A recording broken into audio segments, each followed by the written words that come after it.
So I didn't find out because I didn't check the cast until the movie had already started.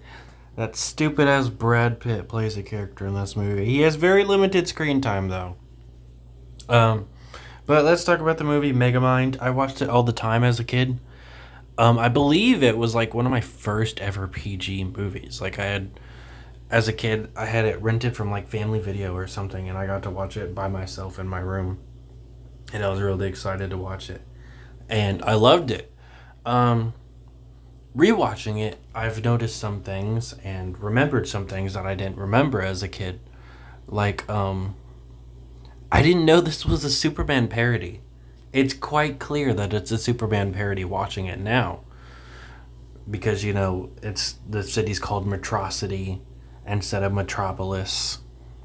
And you got the whole super OP guy. You got Megamind, who's basically Lex Luthor because he's really smart.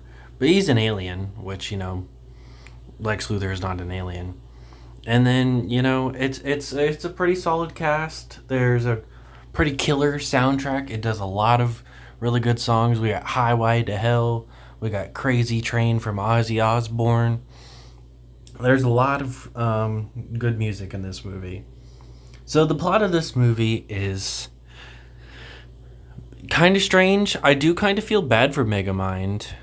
Not later, but at the start of his life, because this man was raised in prison, so of course he's gonna be bad. He was raised by prisoners, and they told him that cops were bad and this stuff was bad, and being bad was the good thing to do.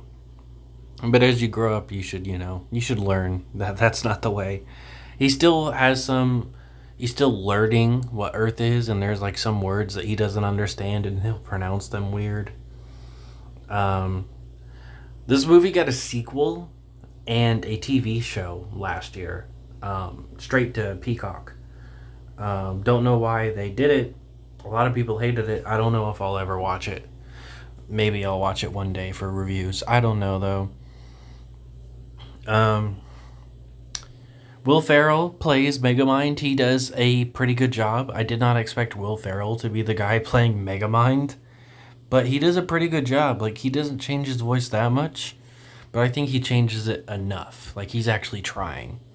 Jonan Hill, however, he's just Jonan Hill. But, his character does work. He doesn't get to do that much. I think the idea of him being tired of being a superhero was kind of silly. Like, yeah, I do think it fits the character. Like, he was clearly a selfish guy who was only in it for wanting the girl. But, like, the way it's framed is we only see him training to become a superhero. We never actually see him actually do anything heroic. The only time he tries to do something heroic is with the girl. And it's like him faking saving her. Like, he'll drop her and then catch her. Um, But we never actually see him do something heroic, and then later we see him playing video games, and he's tired of the superhero life. But we've never seen him do anything, you know? Kind of lame. Um, Metro Man, who's played by Brad Pitt, decides to quit being a superhero and fakes his death, and it's eventually found near the end of the movie that he actually is alive. And they try and convince him to come back to defeat Jonah Hill's character, Titan. But he does not want to come back.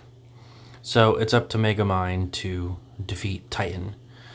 He is losing pretty badly, but it turns out that it's actually his fish friend that's played by David Cross.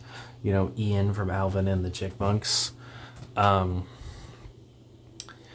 yeah, he does fine. He plays Minion, but he doesn't do that much. Then Megamind decides to use his.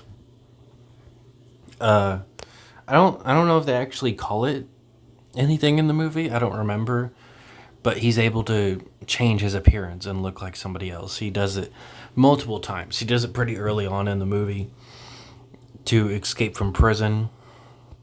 He does it to get with the girl. Like, that's not what he does at first, but That's basically what happens.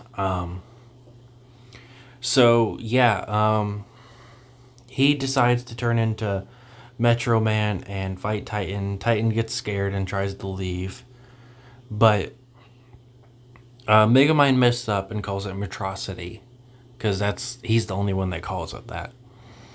So Titan comes back to fight him. Eventually, he is able to defeat Titan, though. It's crazy to think that, this thing was getting edited on TikTok a lot of Metro Man when he just doesn't do that much. And a lot of the scenes they're editing are actually Megamind pretending to be Metro Man and not Metro Man himself. I think it's pretty cowardly how Metro Man is portrayed. It's one thing to get bored of the superhero life. It's another thing for it to be an established thing in the movie that Megamind has basically enslaved these people. And Metro Man just isn't doing anything about it. That's crazy. Like, they say that buildings are closed down. Megamind decides to open the banks later. Like, he's running this town, and Metro Man's doing nothing about it. That's pretty selfish. Just for him to show up at the end of the movie and be like, whoa, I knew Megamind could be a good guy. Kind of stupid. I think it's an alright movie. I think it still holds up. I think it's pretty funny at times. I think the cast is pretty talented. But I don't know. It doesn't hold up as well as other kids' movies that I really enjoyed as a kid. I just think I think it's okay. And yeah, that's Megamind.